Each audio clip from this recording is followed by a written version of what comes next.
ಇಂದಿನ ದಿನಗಳಲ್ಲಿ ಮಲ್ಲಿಗೆ ಕೃಷಿ ಉತ್ತಮ ಆದಾಯ ತರುವ ಸಣ್ಣ ಮಟ್ಟದ ಕೃಷಿ ವಿಧಾನಗಳಲ್ಲಿ ಒಂದಾಗಿದೆ. ಆಶ್ಚರ್ಯ ಸಂಗತಿಯೆಂದರೆ ಸುಮಾರು 25 ಮಲ್ಲಿಗೆ ಗಿಡಗಳವರೆಗೆ ಒಂದು ಸಣ್ಣ ಕುಟುಂಬವೇ ಸುಲಭವಾಗಿ ಇದನ್ನು ನಿರ್ವಹಿಸಬಹುದು. ಸರಿಯಾದ ಆರೈಕೆ ಮತ್ತು ಸಮಯಕ್ಕೆ ನೀರು ಗೊಬ್ಬರ ನೀಡಿದರೆ ಉತ್ತಮ ಲಾಭವನ್ನು ಗಳಿಸಬಹುದು. ಇನ್ನೊಂದು ವಿಶೇಷವೆಂದರೆ ಕೃಷಿಗೆ ಹೆಚ್ಚು ಜಾಗ ಅಗತ್ಯವಿಲ್ಲ. ಜಾಗ ಕಡಿಮೆ ಇದ್ದರೂ ಗ್ರೋ ಬ್ಯಾಗ್ಗಳಲ್ಲಿ ಮಲ್ಲಿಗೆ ಗಿಡಗಳನ್ನು ಬೆಳೆಸಿ ಆದಾಯವನ್ನು ಪಡೆಯಬಹುದು. ಹಾಗಾದರೆ ಉತ್ತಮ ಆದಾಯದ ಮಾರ್ಗವಾದ ಕಡಿಮೆ ಜಾಗದಲ್ಲಿಯೇ ಆರಂಭಿಸಬಹುದಾದ ಮಲ್ಲಿಗೆ ಕೃಷಿ ಬಗ್ಗೆ ಇಂದಿನ ಸಂಚಿಕೆಯಲ್ಲಿ ತಿಳಿದುಕೊಳ್ಳೋಣ. ಮಲ್ಲಿಗೆ ಬೆಳೆ ಇದು ಆ್ಯಕ್ಚುಲಿ ಪ್ರಾರಂಭ ಆಗಿರುವಂಥದ್ದು ಇಲ್ಲಿಯ ಬೆಳೆಗಾರರು ಹಿಂದೆ ಭಟ್ಕಳದಿಂದ ಗಿಡಗಳನ್ನು ತಂದು ಇಲ್ಲಿ ಅಭಿವೃದ್ಧಿಯನ್ನು ಪಡಿಸಿರುವಂಥದ್ದು. ಈ ಭಟ್ಕಳದಿಂದ ಕೆಲವೇ ಜನರು ಆವಾಗ ಮಾಡ್ತಾಯಿದ್ರು. ನಂತರ ಇಲ್ಲಿ ಮಾರುಕಟ್ಟೆ ವಿಸ್ತರಣೆ ಆಯಿತು. ಹೇಗೆ ಅಂತೇಳಿ ಹೇಳಿದರೆ, ಇಲ್ಲಿ ಈ ಟ್ರಾನ್ಸ್ಪೋರ್ಟು ಸಾರಿಗೆ ವ್ಯವಸ್ಥೆ ಉತ್ತಮವಾದ ನಂತರ ಇಲ್ಲಿ ಈ ಭಾಗದಲ್ಲಿ ಮಲ್ಲಿಗೆ ಬೆಳೆ ವಿಸ್ತಾರವಾಗ್ತಾ ಹೋಯಿತು. ಈಗ ಬಹಳ ವಿಸ್ತಾರವಾದಂಥ ಒಂದು ಪರಿಸ್ಥಿತಿಯಲ್ಲಿ ಈ ಮಲ್ಲಿಗೆ ಬೆಳೆ ಇದೆ. ಇದು 3 ಜಿಲ್ಲೆಗಳು ಯಾವುದು ಅಂತೇಳಿ ಹೇಳಿದರೆ, ಉಡುಪಿ ಜಿಲ್ಲೆ, ದಕ್ಷಿಣ ಕನ್ನಡ ಜಿಲ್ಲೆ, ಹಾಗೆ ಕಾಸರಗೋಡು ಜಿಲ್ಲೆಯ ಎಲ್ಲ ಭಾಗಗಳಲ್ಲಿ ಸಹ ವ್ಯಾಪ್ತಿಯಲ್ಲಿದೆ.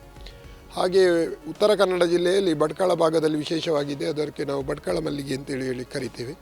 ಹಾಗೆ ಈ ಮಲ್ಲಿಗೆ ಎಲ್ಲ ಪ್ರದೇಶಗಳಲ್ಲಿ ಸಹ ವಿಸ್ತಾರವಾಗಿ ಇದೆ. ಈಗ ಇದನ್ನು ಒಂದು ಸಣ್ಣ ಕುಟುಂಬದವರು ಅತ್ಯಂತ ಲಾಭದಾಯಕವಾಗಿ ಮಾಡ್ಬೋದು. ಸಾಧಾರಣ ಒಂದು 25 ಗಿಡಗಳನ್ನು ಒಂದು ಕುಟುಂಬದವರು ನಿರ್ವಹಣೆ ಮಾಡಿದರೆ ಒಂದು 25ರಿಂದ 50,000 ರೂಪಾಯಿ ವಾರ್ಷಿಕವಾಗಿ ಲಾಭ ಪಡೀಲಿಕ್ಕೆ ಸಾಧ್ಯ ಇದೆ.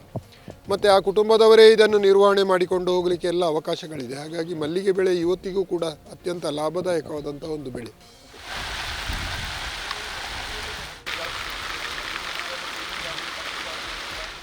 ಈಗಂದರೆ ನಾವು ಏನಂತೇಳಿ ಹೇಳಿದರೆ, ಇವತ್ತು ನಾವು ರಾಸಾಯನಿಕಗಳು 1950ನೇ ಇಸ್ವಿಯ ನಂತರ ದೇಶದಲ್ಲಿ ರಾಸಾಯನಿಕಗಳು ಬಂತು. ಈ ರಾಸಾಯನಿಕಗಳು ಬಂದ ಮೇಲೆ ಪ್ರಾರಂಭದಲ್ಲಿ ಉತ್ತಮವಾದಂಥ ಒಂದು ಅನುಕೂಲ ಆಯಿತು ರೈತರಿಗೆ. ಆದರೆ ಇವತ್ತು ಯಾರು ರಾಸಾಯನಿಕವನ್ನು ಬಿಡ್ತಾ ಇದ್ದಾರೆ ಅವರ ಪರಿಸ್ಥಿತಿ ಹೇಳಲಿಕ್ಕೆ ಸಾಧ್ಯ ಇಲ್ಲ. ಇವತ್ತು ಪಂಜಾಬಿನಂಥ ರಾಜ್ಯಗಳಲ್ಲಿ ಸಹ ರೈತರು ಯಾರೂ ಅನುಕೂಲದಲ್ಲಿಲ್ಲ. ಹಾಗೆ ಇಲ್ಲಿ ಸಹ ಹಾಗೆ, ನಾವು ಮಲ್ಲಿಗೆಗೆ ಸಹ ಹಾಗೆ ನಾವು ರಾಸಾಯನಿಕಗಳನ್ನು ಸಿಂಪರಣೆ ಮಾಡುವುದಾಗಲಿ, ರಾಸಾಯನಿಕ ಗೊಬ್ಬರಗಳನ್ನು ಉಪಯೋಗ ಮಾಡುವುದಾಗಲಿ ಮಾಡಿದರೆ ತಾತ್ಕಾಲಿಕವಾಗಿ ನಮಗೆ ಪ್ರಯೋಜನ ಆಗ್ತದೆ. 1-2-3 ವರ್ಷ ಒಳ್ಳೆಯ ಇಳುವರಿಯನ್ನು ನಾವು ಪಡೆಯಬಹುದು. ಆದರೆ ನಂತರ ಈ ಗಿಡಗಳು ಪೂರ್ತಿ ಹಾಳಾಗ್ತದೆ ಅಂತೇಳಿ ಹೇಳಿದರೆ ಮಳೆಗಾಲದಲ್ಲಿ ಸತ್ತು ಹೋಗ್ತದೆ. ಬೇರೆ ಸಮಯದಲ್ಲಿ ಅದರ ಮೊಗ್ಗುಗಳನ್ನು ನಮಗೆ ಕೊಯ್ಲಿಕ್ಕೆ ಸಾಧ್ಯ ಇಲ್ಲ. ಅಷ್ಟು ಕೀಟ ರೋಗಗಳು ಅದನ್ನು ಬಾಧೆ ಮಾಡಿ ಗಿಡಗಳು ಸತ್ತು ಹೋಗುವ ಪರಿಸ್ಥಿತಿಯವರೆಗೆ ಬರ್ತದೆ.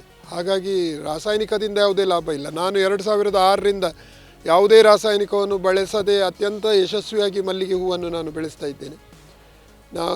ಈ ರಾಸಾಯನಿಕದಿಂದ ನಾನು ಮೊದಲು ರಾಸಾಯನಿಕವನ್ನು ಹಾಕ್ತಾ ಇದ್ದೆ. ಅದರ ಈಗ 2 ಪಾಲು ಇಳುವರಿ, 4 ಪಾಲು ಲಾಭವನ್ನು ಇವತ್ತು ಈ ಮಲ್ಲಿಗೆ ಬೆಳೆಯಲ್ಲಿ ಪಡಿತಾ ಇದ್ದೆ. ಈ ಜಾಗದ ಕೊರತೆ ಇರುವವರು ಏನಂತೇಳಿ ಹೇಳಿದರೆ, ತಾರಸಿಯಲ್ಲಿ ಕೃಷಿ ಮಾಡ್ಬೋದು, ಅಂಗಳದಲ್ಲಿ ಕೃಷಿ ಮಾಡ್ಬೋದು. ಬಿಸಿಲು ಬೀಳುವ ಯಾವ ಜಾಗದಲ್ಲಿ ಬೇಕಾದರೂ ಈ ಮಲ್ಲಿಗೆ ಕೃಷಿಯನ್ನು ಗ್ರೋ ಬ್ಯಾಗ್ಗಳಲ್ಲಿ ಬೆಳೆಸುವ ಮೂಲಕ ಅದನ್ನು ಅತ್ಯಂತ ಲಾಭದಾಯಕವಾಗಿ ಮಾಡ್ಬೋದು. ಈಗ ನೆಲದಲ್ಲಿ ಬೆಳೆಯುವುದಕ್ಕಿಂತ ಗ್ರೋ ಬ್ಯಾಗಿನಲ್ಲಿ ನಮಗೆ ಬೆಳೆಯುವುದು ಹೆಚ್ಚು ಲಾಭದಾಯಕ. ಯಾಕೆಂತೇಳಿ ಹೇಳಿದರೆ, ಮಳೆಗಾಲದಲ್ಲಿ ಹಾಳಾಗುವುದು ಕಡಿಮೆ ಆಗ್ತದೆ. ಮತ್ತು ಮಳೆಗಾಲ ಚಳಿಗಾಲಗಳಲ್ಲಿ ಉತ್ತಮವಾದಂಥ ಚಿಗುರುಗಳು ಬಂದು ಮೊಗ್ಗು ಬರ್ತಾ ಇರ್ತದೆ. ಹಾಗಾಗಿ ನಾವೀಗ ನೆಲದಲ್ಲಿರುವಂಥ ಗಿಡಗಳನ್ನು ತೆಗೆದು ಗ್ರೋ ಬ್ಯಾಗಿನಲ್ಲಿ ಹಾಕ್ತಾ ಇದ್ದೇವೆ ನಾವು. ಹಾಗಾಗಿ ಗ್ರೋ ಬ್ಯಾಗೇ ಒಳ್ಳೆಯದು ಹೇಳುವಂಥದ್ದು ನನ್ನ ಅಭಿಪ್ರಾಯ.